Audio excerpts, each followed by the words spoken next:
Hi, my name's Trina Reed, and this is my semester project part 2 presentation for Social Work 1010 with Professor Campos. Today, I'll be talking about integrated treatment for co-occurring disorders, focusing on my interview with a social worker at Balance House here in Salt Lake City. For part 1 of this project, my research focus grew out of my own work at the Haven, where I saw how homelessness, incarceration, and co-occurring mental health and substance use disorders overlap and compound each other for the people I work with. I looked at integrated dual disorder treatment, or IDDT, as an evidence-based approach that treats both conditions together instead of separately. Two statistics stood out to me. First, research by Jaged at colleagues in 2022 found that 17.8 of US adults with either psychiatric disorder or a substance use disorder actually meet criteria for both, and that homelessness and incarceration are independent risk factors for having a dual diagnosis. Second, a 2024 study by Bruzios and colleagues followed participants in an integrated treatment module and found their average length of homelessness was 8.3 years, showing just how long-term and entrenched the instability can be without the right support. For part 2, I interviewed a social worker at Balance House, a residential treatment program here in Salt Lake City. I want to be upfront about something important. The population at Balance House is different from the population I researched in part 1. My part I researched focused on adults experience homelessness and incarceration alongside co-occurring disorders. Balance House primarily serves young adult men whose treatment is largely privately funded and who generally have stable housing and family financial support. What connects the two at the clinical core, co-occurring mental health and substance use disorders.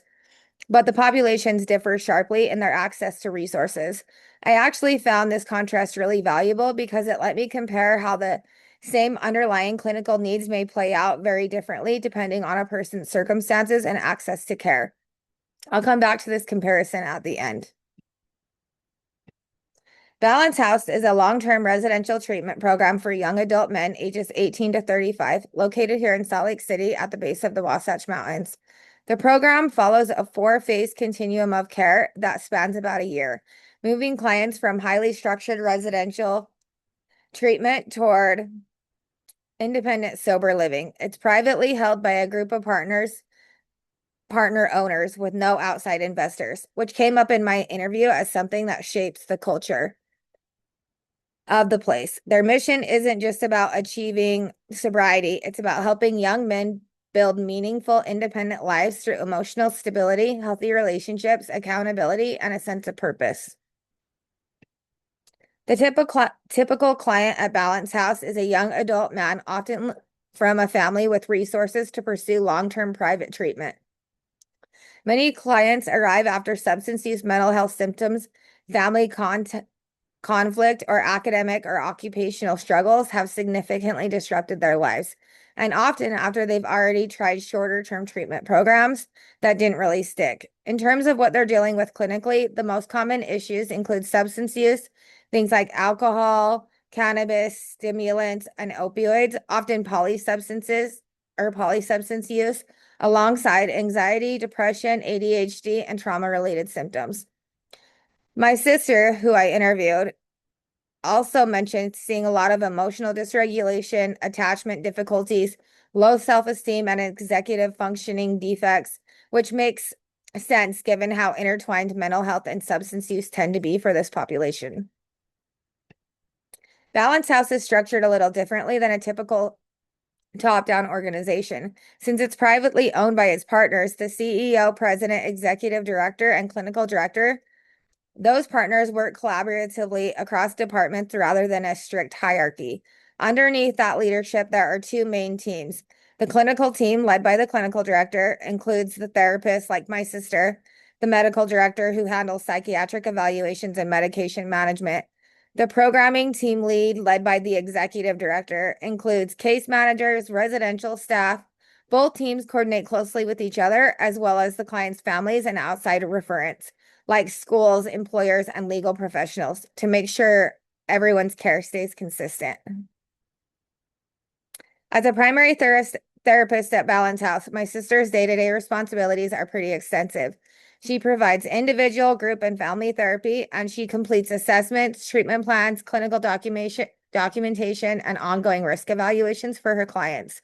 A big part of her role is coordination. She works closely with case managers, residential staff, medical and psychiatric providers, occupational therapists, and clients' families to make sure everyone's on the same page.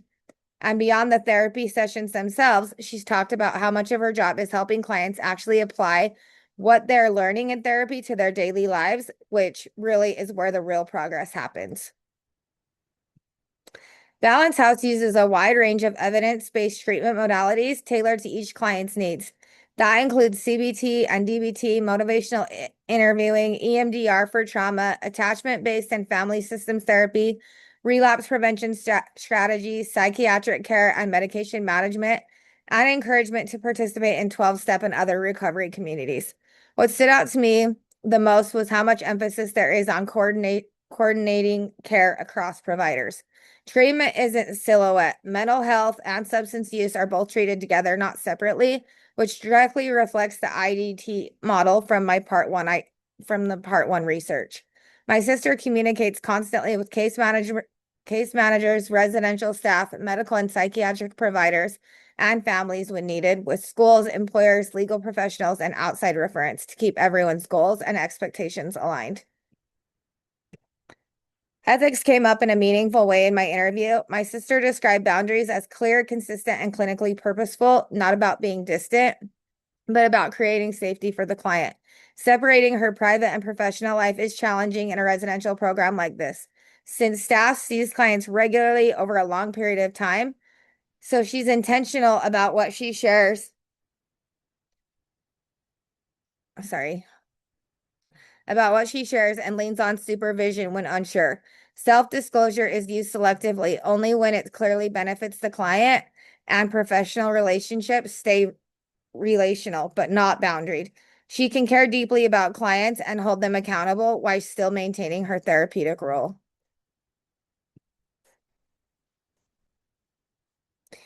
Starting salary for a primary therapist at Balance House is around $65,000, a bit lower than some comparable roles, but my sister feels the flexibility, smaller caseloads, and work-life balance make up for it. Advancement opportunities include independent licensure, more complex cases, clinical supervision, program leadership, or specializing in trauma or family therapy. Overall, she describes her job satisfaction as high, meaningful work with a long-term client relationship. The most rewarding part is watching clients build lives they didn't think were possible.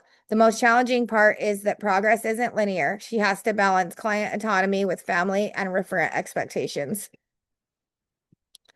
Stepping back, this whole project has real applicability to social work practice more broadly. First, it reinforces the value of integrated evidence-based treatment for co-occurring disorders, which is exactly what my part one research on IDT pointed toward. Second, this is something I didn't fully appreciate until the interview. It highlights how much access to care, financial resources, family support shapes the treatment options are actually available to someone, even when their clinical needs are just as serious as someone else's. And third, it shows how important care coordination is, and it shows across multiple providers and systems. No matter what setting or population you're working with, these are lessons I think apply to almost any area of social work practice. So to bring this back to where I started, the interview reinforced what my part one research suggested, that co-occurring mental health and substance use disorders require integrated, coordinated treatment to be effective, regardless of the population being served. But talking with my sister also highlighted something I think is really important. While Balance House clients are individuals